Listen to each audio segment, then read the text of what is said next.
One of the things people have been talking about a lot since you showed the game is the voice protagonist in the game.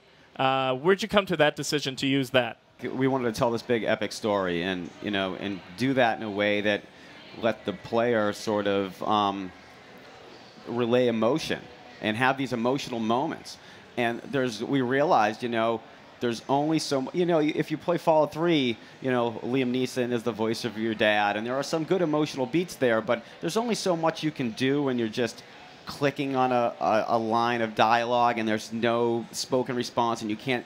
So the emotional depth that we got by having the voice protagonist has just actually way more intense than I even expected, like the advantages of it. Yeah, some of that was logistical. Can we? Right. We didn't want it to hold back what we would usually do with, all of the choice we want. So, they have spent years on it. Each of them have recorded over 13,000 lines, and also we found, two great voice actors for the male and the female players. Yeah. Well, Todd, can you believe it? We actually have them here. I can believe it. Yeah. So we'd like to welcome to the stage voice actors Brian T. Delaney, Courtenay Taylor, and voice director Kal-El Bogdanovich. How'd I do? Not well. So welcome, guys. It's pretty exciting to have you guys. And I guess Courtenay wasn't able to make it. Wait, yeah, she's lost somewhere in the electronic miasma. Yeah. Try and get her here. Okay. So how did you guys get started on the project? I remember I looked it up, and July 9th, 2013 was my first day of work. And I remember I knew this was going to be a big deal, but I didn't know the game title. I only knew the code name. So we show up, and I do the first line, which happens to be War Never Changes. And I say, Cal, just can you tell me what the name of the game is? And he says, well, yeah, it's, the line. Right, the line, of course. Stupid. Yeah, I know. I didn't. So when he told me and the scope of the game and what they were doing and what Todd and the team were doing, it kind of blew me away, even more so than when I first found out I booked the job. So it's pretty cool. Cool. What are some unique characteristics of working on a project this massive compared to other things you've worked on? The number one difference between this and the many other games that I've worked on is the amount of time and care that has gone into the writing and then the recording of this material. I don't know how much you guys know about this, but in a lot of other games, AAA games, they'll wait till like the last month or two to record everything for the game, and it's a huge rush, and sometimes you're doing like 100 lines an hour, and it's nuts.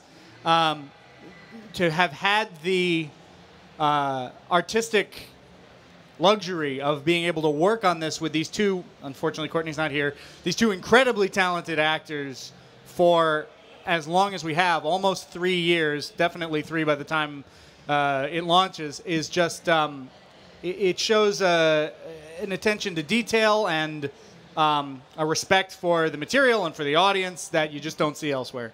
It's really extraordinary. Yeah. And for you guys, what's it been like working with them? Awesome. It's... Again, that goes back to, if we're going to really do this the way we want, we need to logistically figure out how we can record voice for 4 years. Yeah. And so, Cal came in early. We did some, there's some performance capture we do in the game, so there's that part of it as well. And we were anxious, about having a voice, because it changes, how do I feel about my character? And when we heard Brian and Courtney, and we obviously, we auditioned a ton of people. I don't know if you know how many. Yeah. Oh, yeah. It was, oh, yeah. Get out, really? Oh, yeah. So you were number one. And we'd have team voting. So we would put up various pictures of different character faces and make everybody in the team, everybody in the team listen to them. And because sometimes you get a good voice, but he doesn't feel right to everybody. And it was like a, Courtenay! Taylor! Courtney's here! Yay! Courtenay Taylor! This was a late idea, by the way. Everybody oh, you should come. It'll be great. But anyway, finding them really made all the difference. And it's weird. Actually, today was the first day I actually met face to face. I know.